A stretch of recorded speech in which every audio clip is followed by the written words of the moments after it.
Friends, I have been trying to learn some basics of life so that I can really know that my life was worth living.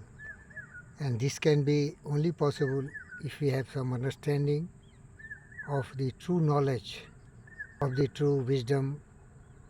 And for this, you need a symmetrical and balanced mind. That's why I become yogi. I mastered Patanjali Yoga Sutra not theoretically.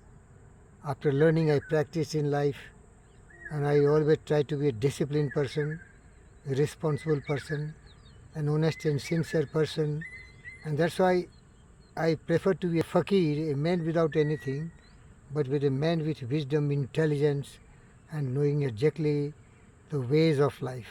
Learn from Buddha, Marcus Aurelius, Epictetus, Seneca. You should never allow your mind to drift to the evil thoughts, that is, greed, anger, hatred, jealousy, and cynical thoughts.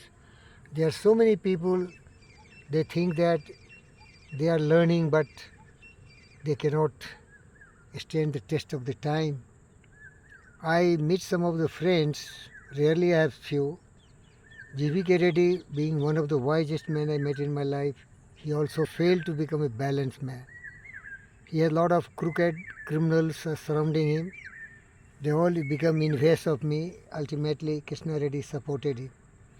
I met Vanumurthy, a very noble and very good man, but when I become broke, he also really showed his true color, and he also betrayed me because I wanted to buy a bike from Suzuki 250cc, but I wanted to borrow some money. He told, no, I'm broke. He refused, and he didn't have any respect for me.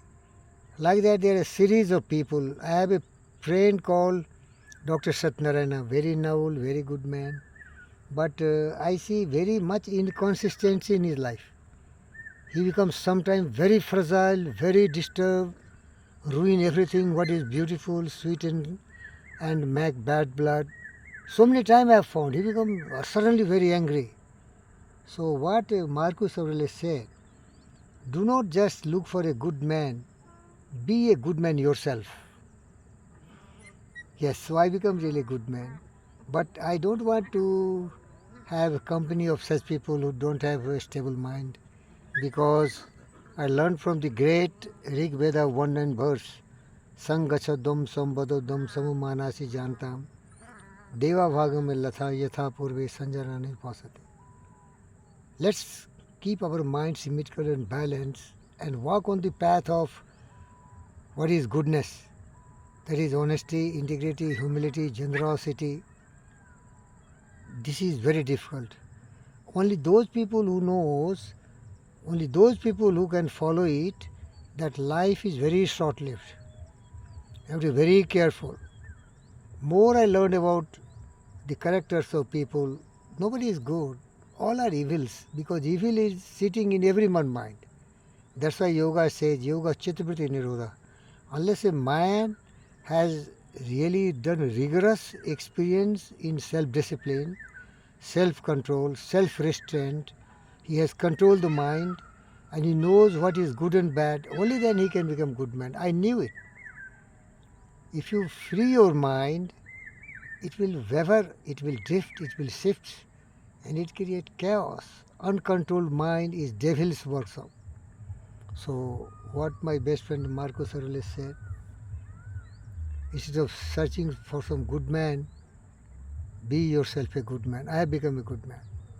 Another great Greek philosopher, he said, I am searching for a honest man in the midday of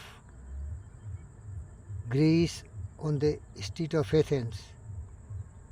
Generally, he was searching with a lantern in the midday on the street of Athens. See, midday, broad daylight, and a man with a lantern in the brightest sun, he is searching something. And when he was asked, he said, I'm searching a good man, an honest, a sincere man, a disciplined man. Friends, it is very difficult to be disciplined because it needs absolute awakening. Buddha was one such. No greed, no anger, no hatred, no jealousy.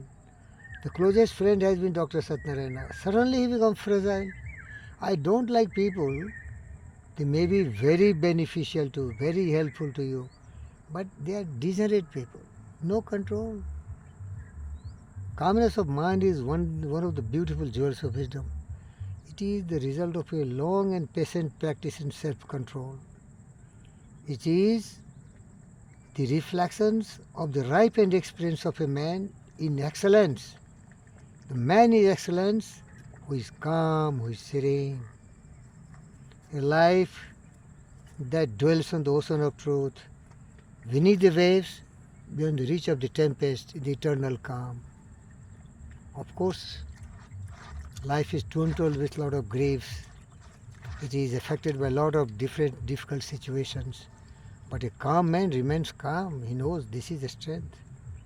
In Gita also, Krishna has said in chapter 2, who is a very Brahmagyani, means the man has absolute control on his indriyas, means all his desires, all his ambitions and goals and all his sense organs.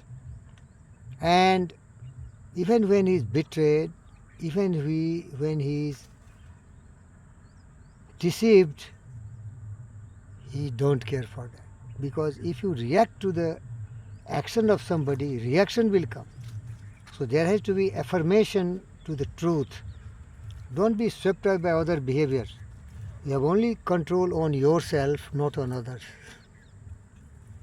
I have so many good people around me, Dr. Satnarayan, one very helpful person, Lanka Sobarani and another Savita. All are fragile. My wife is absolutely bankrupt, mentally ruined, soured life, ruined, bad blood, no discipline. My daughter has improved. Vishesh, I feel proud of her. She has a lot of suffering, a lot of debacles, but now she realizes what is life. Means unless there is awakening in life and you are always conscious and awareness of your thought. Because Marcus Aurelius said, a man's life is dyed in the color of his thoughts. If your thoughts are always pure, you cannot allow impure thoughts. You cannot misbehave, misconduct, become angry, just scold, beat, abuse, insults. And a wise man should avoid all this. Avoid loud and aggressive persons, they are vexatious to the spirit. But as far as possible, without surrender to these evils, try to adjust. But it is better to be alone than in the company of evils. Thank you, viewers.